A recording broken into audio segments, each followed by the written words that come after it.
Well, here we are Sunday morning. There we are. The camera's coming into focus now. And I've got the transformer out. My goodness. Okay, I didn't realize it was close up like that.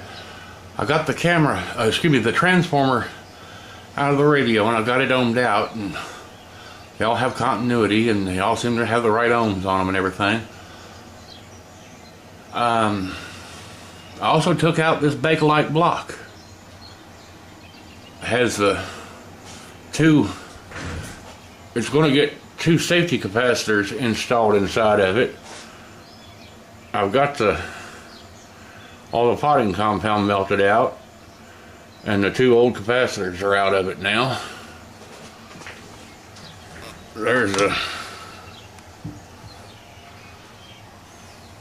There's the two little capacitors that was inside of it. They're 0.01 microfarad.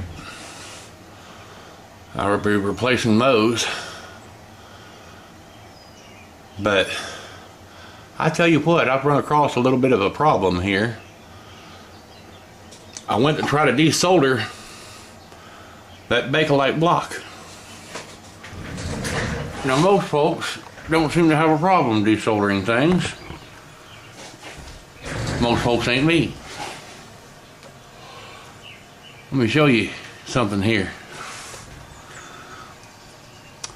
So I got one of those little pump desoldering things, a little vacuum pump here with a spring there, which would be fine, except that I had it on here and had the soldering gun up here. I don't have it on right now, but let me see, get it back in here in the camera frame. I took and had it on here, got the solder started melting down, hit the pump, and it sucked up a big glob.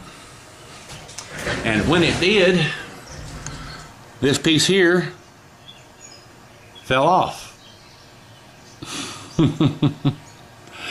It melted. I don't know why it melted, but it melted. So that's no good. So then I said, well, I've got the old standby. I got this desoldering wick. Right now the sun's in my eyes and it's hard to see. So I took this desoldering wick, excuse me, and I set it down on here, hit the gun, got it down on there, waited for the gun to heat up, and waited and waited. Now the gun's hot now. Solder's melting. Solder's melting good. I put this desoldering wick on, set it down on there, and I waited, and I waited, and I waited. And I have come to the conclusion that this desoldering wick ain't worth a damn, because it doesn't suck any solder off. Very little at any rate.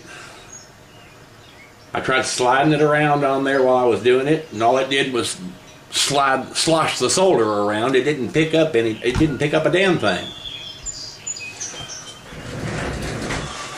As bad as I hate to. Now, I can't afford one of those Philco soldering iron, desoldering guns. They're just way out of my league. The cheapest one I've seen is like $250. Now they've got another one. I guess it's a knockoff of Philco, but it's also made in the same Japan, same country. It's called an AOYUE 8800, and it's about $100 cheaper than that Philco. I've been considering getting that thing. I really can't afford it either, but I'm about as at a loss as to how to get shit desoldered. Pardon my language. The only thing I thought about doing to this thing here was drilling those holes out, since I can't get the solder wicked out or sucked out or anything anymore. So I can get the new cap wires through. I think I've got enough off of the terminals up at the top that I can go ahead and wrap wire around them and resolder them again. But there's a lot of solder joints inside of that chassis that have the solder slopped on them just like that thing there. And then, of course, to top matters off, after I got all that done, or not done, as the case may be, I had went on the Just Radios here, a couple of months ago, and I ordered a set of 250 or 290, something like that, assorted capacitors for old radios. And got them all in, got them all labeled, got them all in the parts bin over there. And this radio here, the first capacitor that I decided to cut out of it. Oh, and I also ordered several other capacitors for it, which are in that bag right there. Different electrolytics and stuff like that. And some axial leads, capacitors. The parts list that came with that schematic said that there was a boatload of 0.01 microfarad capacitors in here. Well, I've looked and I have looked, and I haven't seen hardly any yet. I've seen 0.05s. There's a 5 microfarad capacitor. I've got the replacement for it, which is a 4.7, because they didn't have any 5s. Of course, then there's that 12 microfarad electrolytic up there. I've got the replacement for it. And I decided I'd go ahead and start cutting capacitors out and replacing those. Well, I come across this one here. I said it's the first one, and it's filthy black. Couldn't see the value on it. Tried turning it. It was just black all over. So I went on ahead and cut it out. And then I took the heat gun and melted the wax down where I could wipe it away. And we have a 0.5 microfarad. Now, can you imagine? It's not on the parts list for this radio on the schematic that I got. It's not on the, nowhere on there is there a 0.5 microfarad capacitor.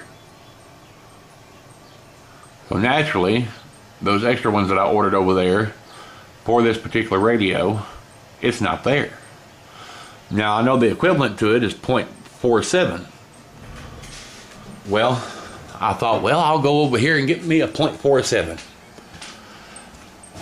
Would you believe, out of all them 250 capacitors that I ordered, and there's a bunch of different ones,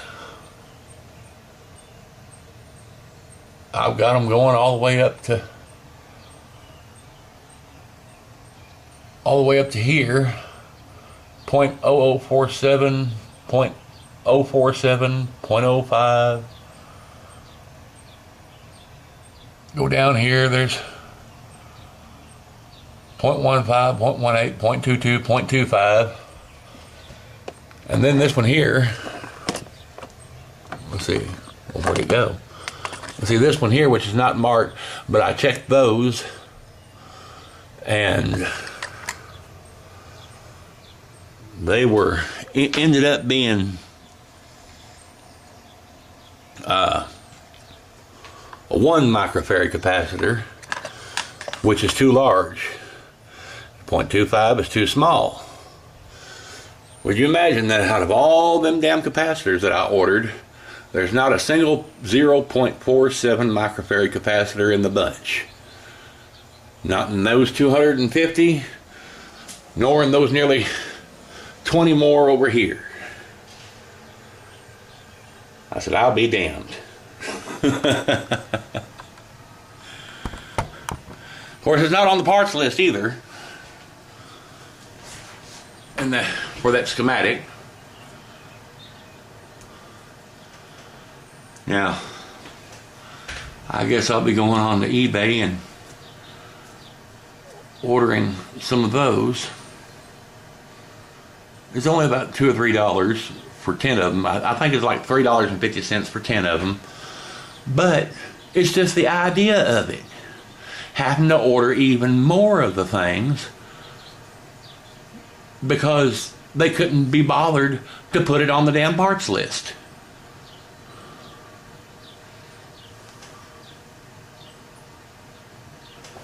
I did go ahead and make me up a drawing of my own of that Bakelite block, showing the wires that I took off of it, so I'll know exactly where they go when they go back on.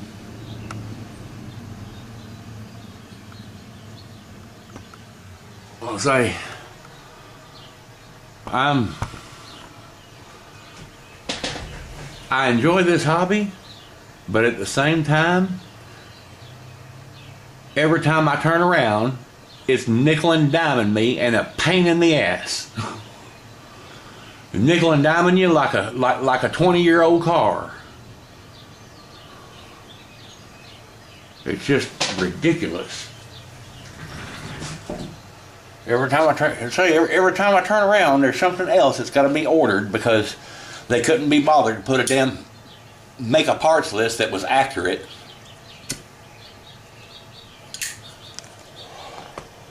Well, I don't know what the hell they were smoking back then, but it wasn't my Camels, I know that. I'm just aggravated. Aggravated piece of shit desoldering pump. Piece of shit wick. Pardon my language, but at some point you just do begin to get discouraged. Yeah, I'd like to work on the radio, but I'm afraid if I cut anything else out that I can't see, I'll get it and won't have that damn thing either. So I ain't doing a flipping thing else to it until I get every goddamn thing in that I need for it. Anyway, this is Gary signing off.